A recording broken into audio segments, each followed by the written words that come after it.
Well, it's time for another update, and this time I think I have a lot more than I had last time. Or well, judging on how long it's been, it's only been like a little over a week this time, and that's a lot more. I've watched a lot more now than what I had last time. You know, between the last update, if you know what I mean. So I might not even have time to show you everything. We'll see, but that just means that it's gonna be sooner until the next update, which I hope is good. um, yeah, so yeah, I guess this is the first video of the year, except for the New Year's video, but the first actual update of the year. So yeah, I don't know what I'm gonna start with here. Let's start with something good. Let's start with this. This is the Hobbit Extended Edition, An Unexpected Journey 3D, and this is the, I don't know, yeah, all new Extended Edition plus over 9 hours of special features. It actually is 9 hours. They don't include like commentaries or whatever. Not, you know, actually 9 hours of behind the scenes making of stuff, really in depth, really cool throughout. You know, they go through the various stages, which is what I watched now. I haven't seen the movie yet. I'm thinking that whenever the second movie comes out on, you know, when the second movie gets this sort of release treatment, Blu-ray treatment. This is a steelbook, by the way. I'm gonna get that, watch the special features, and then right before the third one is aired in the movie theater, I'm gonna watch this one and the second one pretty much back to back, so that I'm more familiar with the Hobbit right before seeing the final part. So, and yeah, but I bought this for the special features for now. Yeah, great special features. I enjoyed, I guess, maybe the first half the most, because after that it mostly gets into post-production stuff, and to me at least that's not as fun to see. I mean, you do find out more how they did stuff, but you know, I still enjoy the stuff with the actors more, like the stuff when they need to prepare for their parts. I find that very much fun to watch. And also when you see how they did some of the stuff, of course, but it's just it's like a big family, you know, hundreds of people on the set there.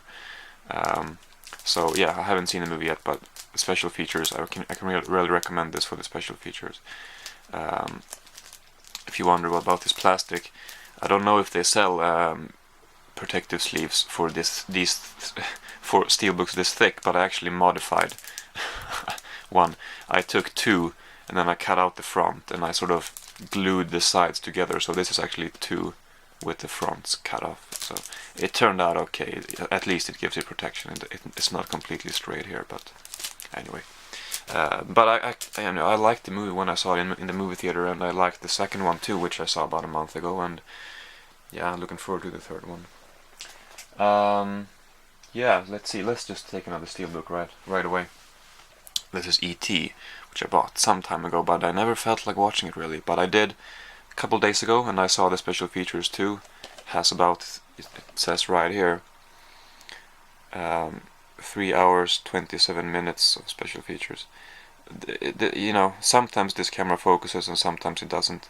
I mean, this text is really small, but still, 3.5 hours of special features. I would have thought in a way that when seeing this movie again, after I think probably about a decade, that I would have, you know, experienced more nostalgia than what I did, because this really was a childhood favorite of mine, and I remember it very well still, even though I haven't seen it in 10 years, which I can't be sure about if it's 10 years or not, but I think it's something along those lines. Yeah, but I just more or less viewed it as a great movie this time, not as a nostalgic piece of cinema, you know. Even though some stuff were nostalgic, sure, for sure, but yeah, you know, this time it wasn't just a fun little movie, which I thought back in the day, but this time I thought it had a message, and I thought some stuff were really well made, and still I am a little unsure what to think about it. I would like to say that I love it, but I don't. For some reason, there's just something holding me back, or something preventing me from saying that. But I don't know. Still a very good movie. I still really like it. And finally, special features are really good. You can see the list here, and I'm sure you can look up different editions.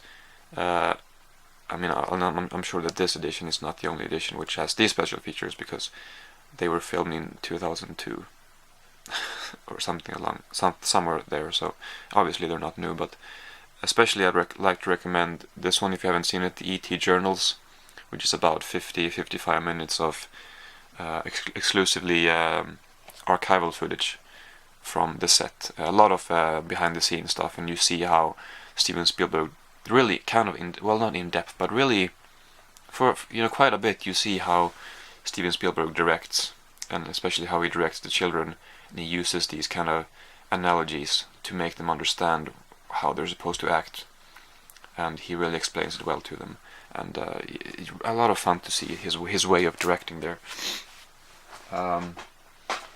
Yeah, and then I'll just pick random movies here.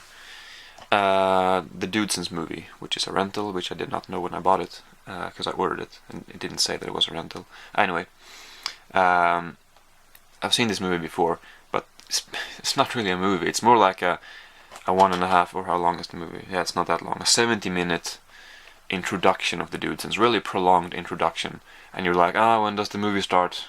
Because it's not a movie, it's just a sort of a compilation thing. Or, well, it's not, I don't know, I guess the footage is new.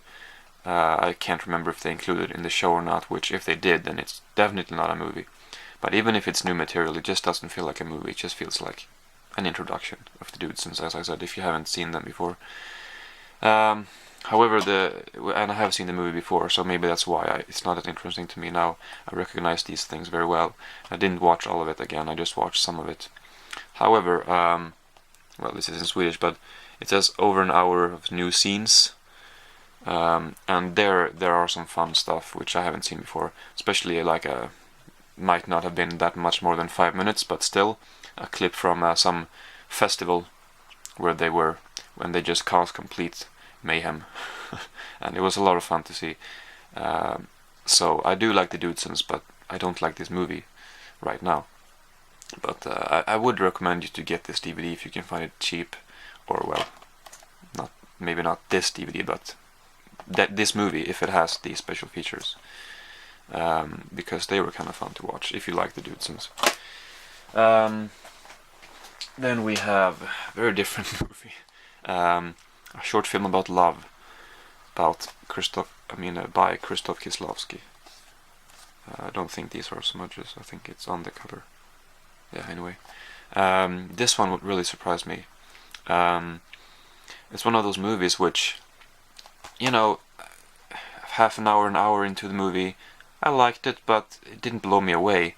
But especially the last scene, the very last scene, the last 30 seconds, last 1 minute, something like that, that was amazing. That if it wasn't for that scene, if it had ended differently, I may not have praised nearly as much as I am now, because that scene it's like it starts here, then it goes in a circle, and it comes back and just ties a perfect knot around the whole thing, and makes, just, I don't know how to explain it, but it was, I love the ending of this. It just, no dialogue, just the visuals speak for themselves, and I like that very much.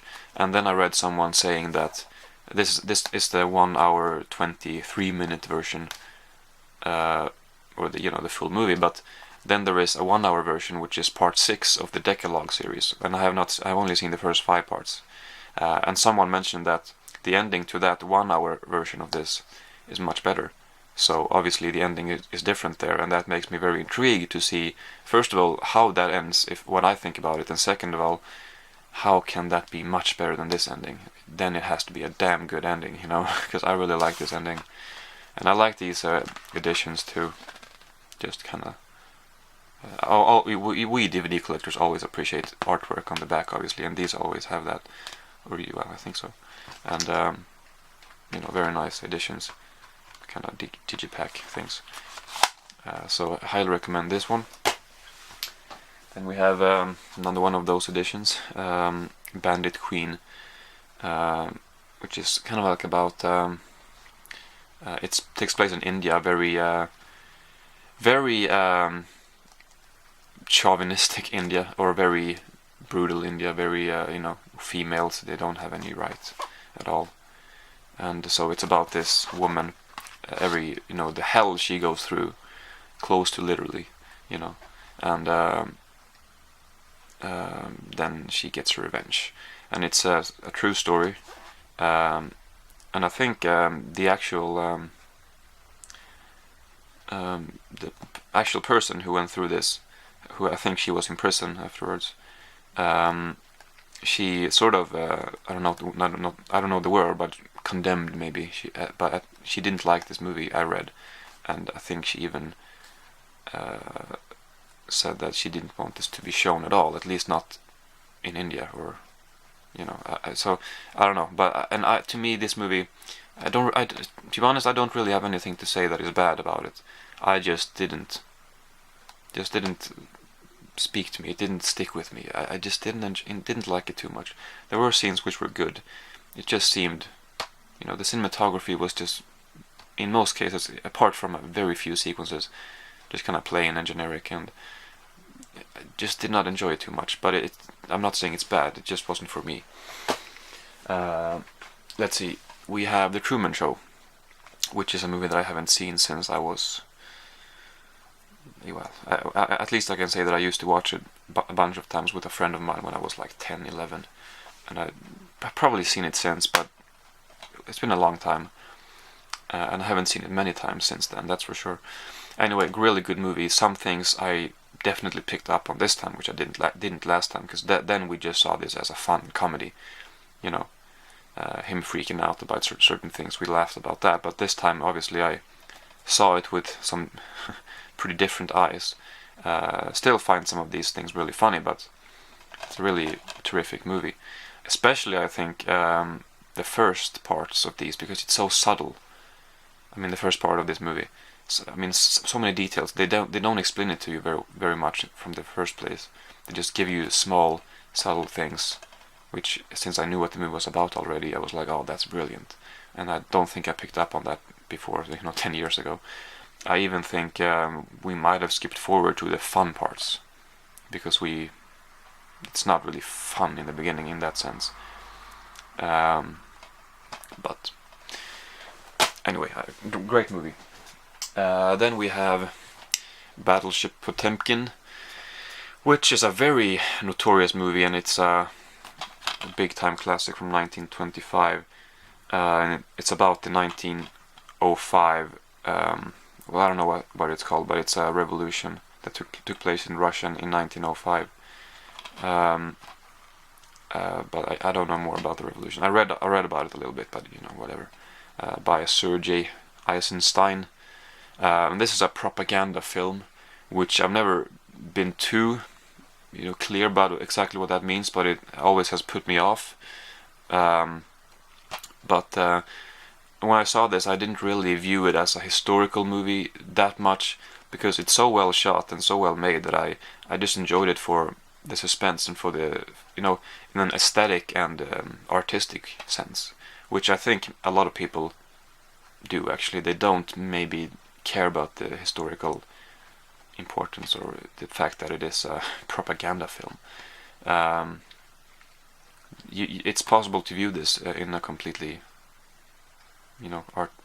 aesthetic way, or you just enjoy the movie as a movie, but I think it's good. I don't know, I don't have any complaints, but I think it's a good movie, but I can't say more than that. But yeah, Battleship Potemkin, and I'm just changing genres like crazy here, but here we go. 4 Weddings and a Funeral. I thought this was fun. I mean, wedding scenes and sceneries, it's kind of boring. Not my favorite setting in a movie, but this is actually about 4 weddings and then a funeral, or I think the last wedding is after the funeral, but it doesn't matter. So a lot of weddings, but I still liked it. I thought it was fun. Good cast with the Hugh Grant, and I like Hugh Grant. I mean, what can I say? I don't mind him at all. And Andy McDowell, and then John Hannah is in this, and then the other people I don't think I knew. Although I did recognize one actress. I forgot to look her up. I was supposed to do that. I'll do that after this video. But a good movie, or well, pretty good movie at least. I enjoyed it, and it's fun. I'll have time for another one. Well, I'm gonna save this one for next time because I only have about a minute left, and I wanna maybe talk a little bit longer about it. Anyway, we can do this one. How I Met Your Mother season 7. No, I mean season 8. So yeah, only one season left of this to go, and I still enjoy it. As I said in my Christmas gifts video, because I got this for Christmas, I said something like, well, I've only seen a few episodes, but I'm like the last few seasons, it took me a couple episodes to get into the show before I really started enjoying it. And I think that's how it will be with this one too. And I was actually right about that, because after, well, 5-6 episodes maybe, I really was hooked once again, and I couldn't really stop watching. Wow, I really love this show still. And while it could have ended a while ago, it's still great. Alright, this camera cuts off at 16 minutes, a little bit over 16 minutes, when I film on the highest quality, which I'm doing now, so I have to stop now, or I will have to edit. But anyway, thank you very much for watching, and I will see you in my next video.